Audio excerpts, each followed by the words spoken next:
As everyone says goodbye to the past year and prepares for the new one, I am standing here solely for your survival.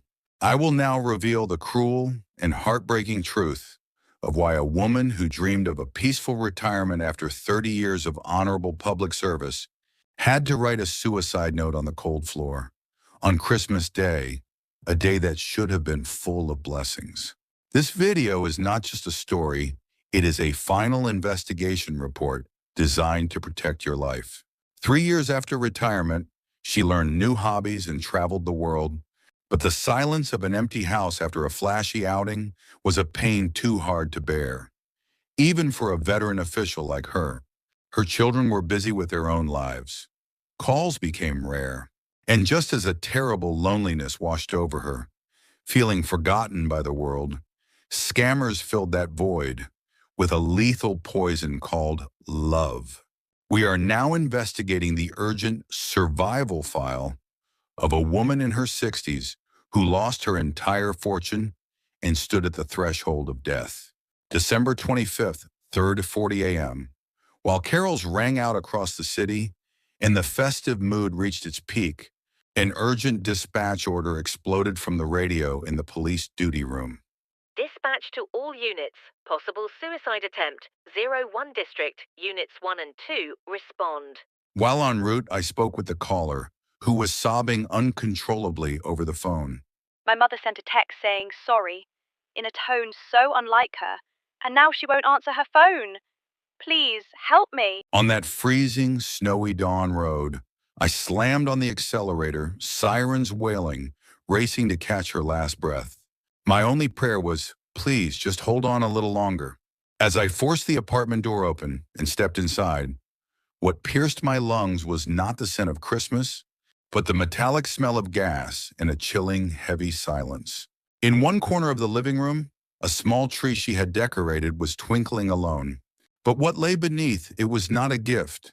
There were only dozens of overseas wire transfer receipts and a faded suicide note saying, I lived my whole life upright as a public servant, but now I am too ashamed to face my children.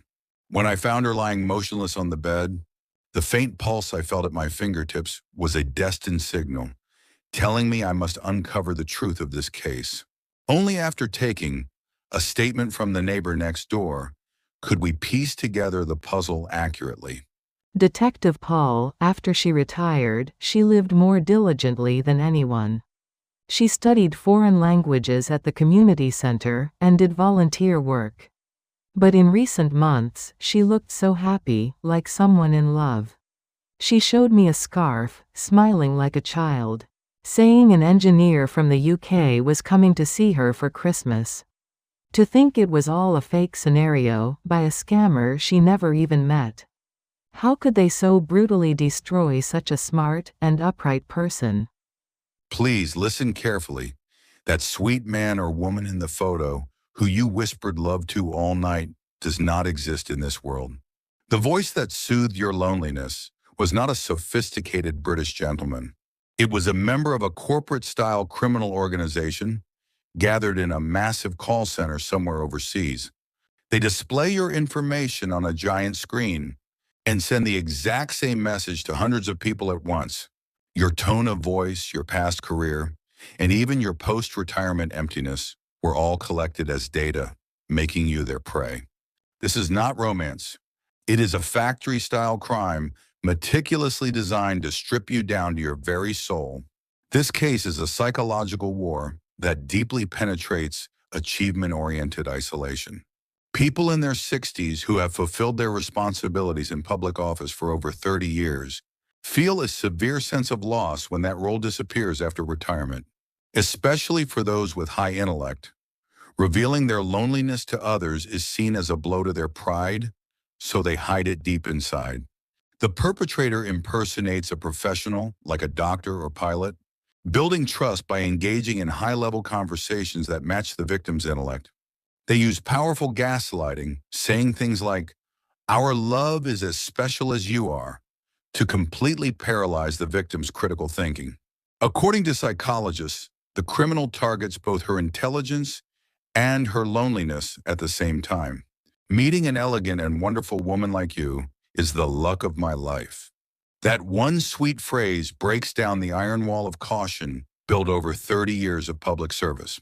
This is not simple financial fraud. It is a cruel murder of the soul, using the pride and honor a person has built over a lifetime to make them destroy themselves. I encouraged her to learn new things because I worried she'd be lonely after retirement. But now, it breaks my heart that I only called her once or twice a month, using being busy as an excuse. After the incident, I looked at her phone.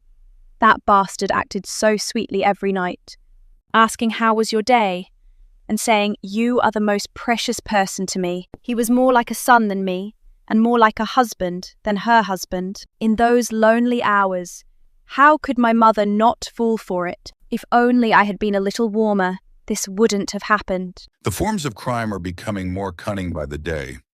Like this case, they might impersonate a UK engineer, but very often they claim to be a US general deployed to Syria or Yemen.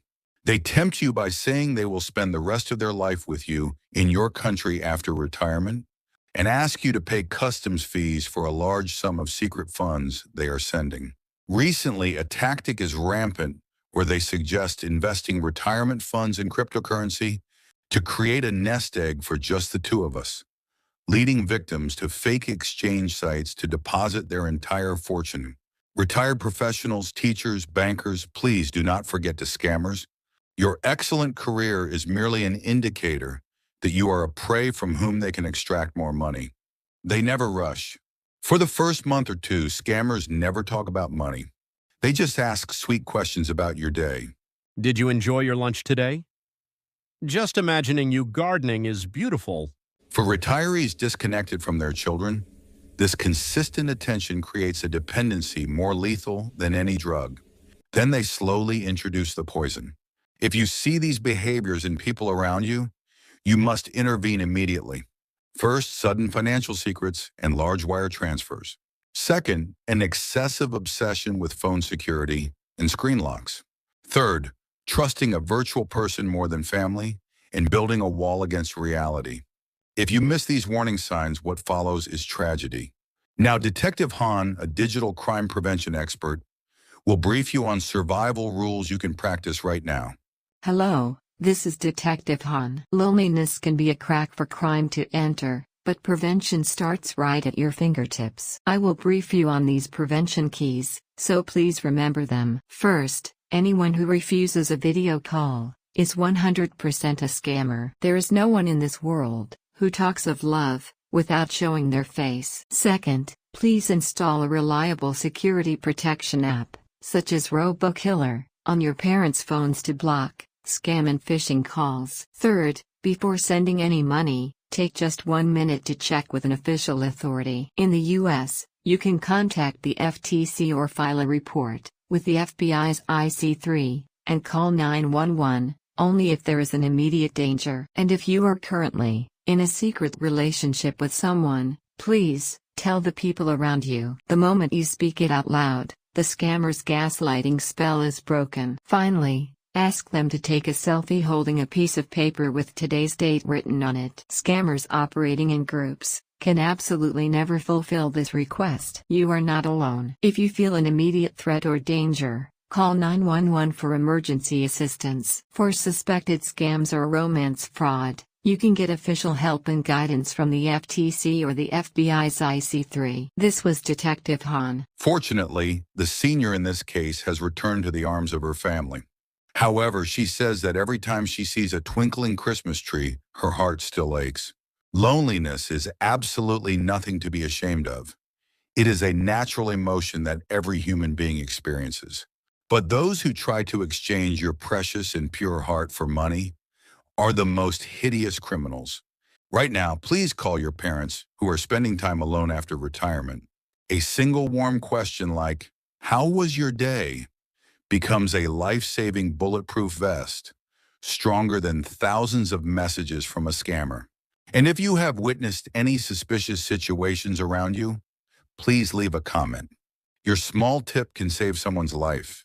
Please subscribe and like Detective Paul's survival file and join me in investigating the final clues for survival. This has been Detective Paul.